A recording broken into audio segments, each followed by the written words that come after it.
She said,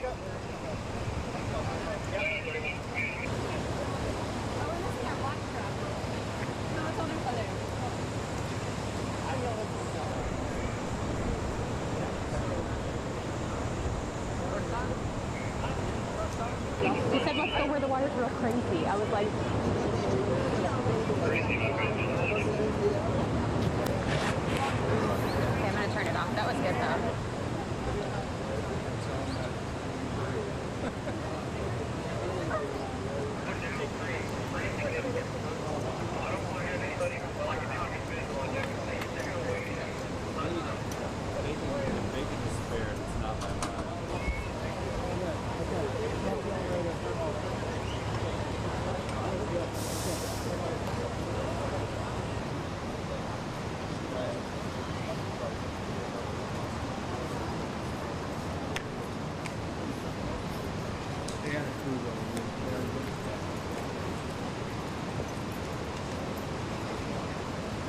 Well, we actually were in another neighborhood just watching the news.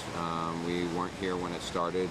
We got here thinking that we could clear out the house, and the neighbor went back to get his dog, and at that point we saw him kind of swimming out. My mom's car is the car on the corner right by the stop sign that's turning into a boat, and everything that we know about in the house is, you know, paperwork, art, all kinds of stuff. It's my girlfriend's house, Susan Gamage, and her daughter's room is slightly lower than the rest of the house. There's a porch add-on, so we figured we could go in there and, you know, move stuff from her room because we suspected that the flooding might suddenly appear. She was here at 1 o'clock, it was fine.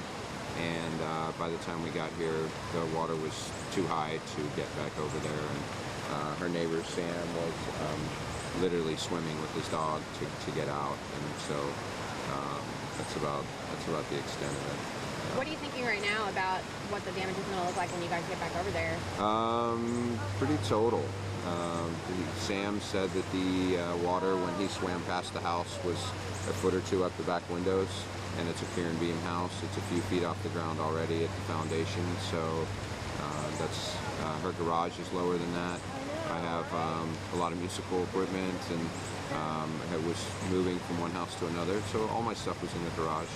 So there's a lot of damage. I mean, it's going to be thorough for her and pretty extensive for me as well. Everybody got out okay? Everybody got out okay. The only people that are still in their home are these guys here. And I just thought that for my neighbor to swim back in there and get his dog was pretty heroic, pretty cool. But yeah, it's a lot worse than we thought, and it happened so fast. Everybody, even one of the ladies that we just drove, it's one of the neighbors. She had all of her valuables in her car and thought that it might, you know, come up, and she didn't have time to get in her car and drive out. Sam said it happened in about 10 minutes, and so he tried to grab valuables and realized that that wasn't possible, and grabbed his dog, and by the time he got out, he said it was chest high. So yeah, it happened much faster than we would have expected. And we were watching the news down the street, and they mentioned nothing about the flooding. It was all about the tornadic activity that could potentially be happening in Bastrop.